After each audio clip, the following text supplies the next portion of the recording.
juga ada ketidakadilan yang harus kita lawan. Betul!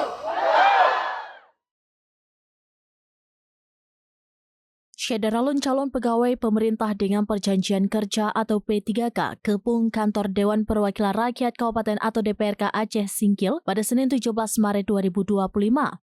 Kehadirannya untuk menyuarakan penolakan penundaan pengangkatan P3K.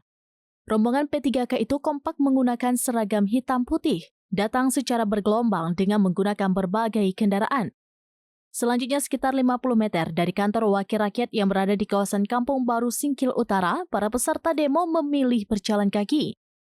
Mereka datang dengan membawa spanduk dan poster berisi tuntutan. Para pegawai honorer itu juga melengkapi aksinya dengan sebuah mobil bak terbuka yang membawa pengeras suara. Sebagaimana diketahui, pengangkatan honorer menjadi P3K akan dilakukan mulai 2026.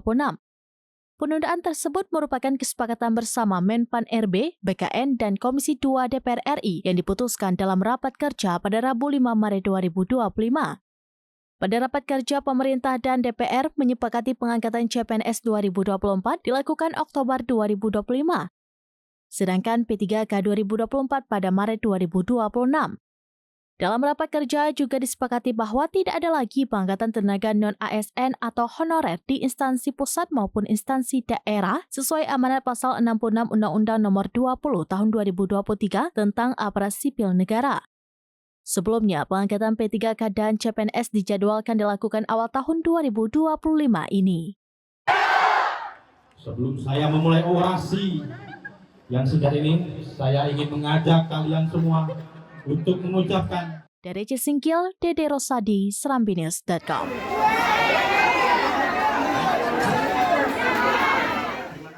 Download Tribun X sekarang, menghadirkan lokal menjadi Indonesia.